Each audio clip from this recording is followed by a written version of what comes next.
UP में योगी सरकार का एक फैसला बेहद दिलचस्प दिख रहा है और यूपी में अब पुलिस विभाग के सबसे बड़े अधिकारी यानी कि डीजीपी की नियुक्ति योगी सरकार की मर्जी और पसंद से होगी। इसके लिए योगी सरकार ने बाकायदा नई नियमावली बना दी है। नई नियमावली के तहत डीजीपी की नियुक्ति यूपीएससी नहीं करेगी। डीजीपी की नियुक्ति एक नई कमेटी करेगी जिसके अध्यक्ष और सदस्य का चयन राज्य सरकार करेगी। समिति का अध्यक्ष हाईकोर्ट का रिटायर्ड जस्टिस होगा। लेकिन बड़ी और गौर करने वाली बात यह है कि अब यूपी में ही डीजीपी तय होगा। यूपीएससी को पैनल नहीं भेजा जाएगा।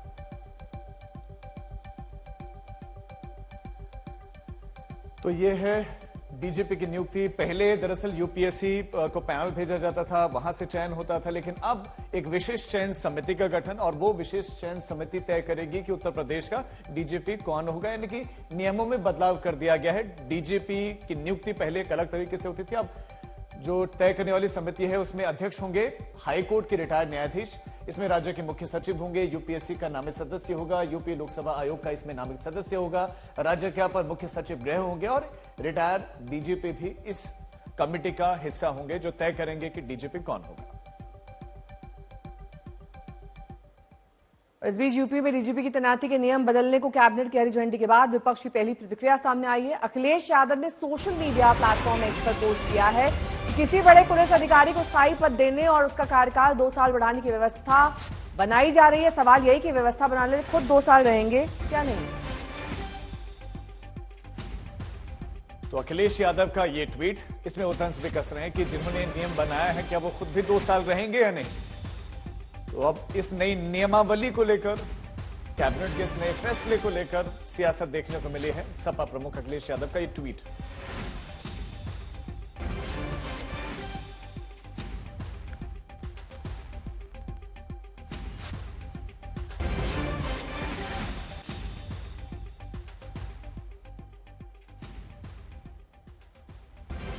जो नया प्रकरण है, जिस प्रकार से डीजीपी उत्तर प्रदेश का जो नए सेलेक्ट होंगे उसके लिए कैबिनेट ने मोहर लगाई है।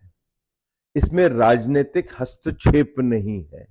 अखिलेश जी को यही नहीं पसंद आ रहा होगा ना कि उनको तो मुंगेरी लाल के हसीन सपने आते रहते हैं कि वो सरकार में आएंगे और सरकार उनकी बनेगी, वो फिर से मुख्यमंत्री बनेंगे।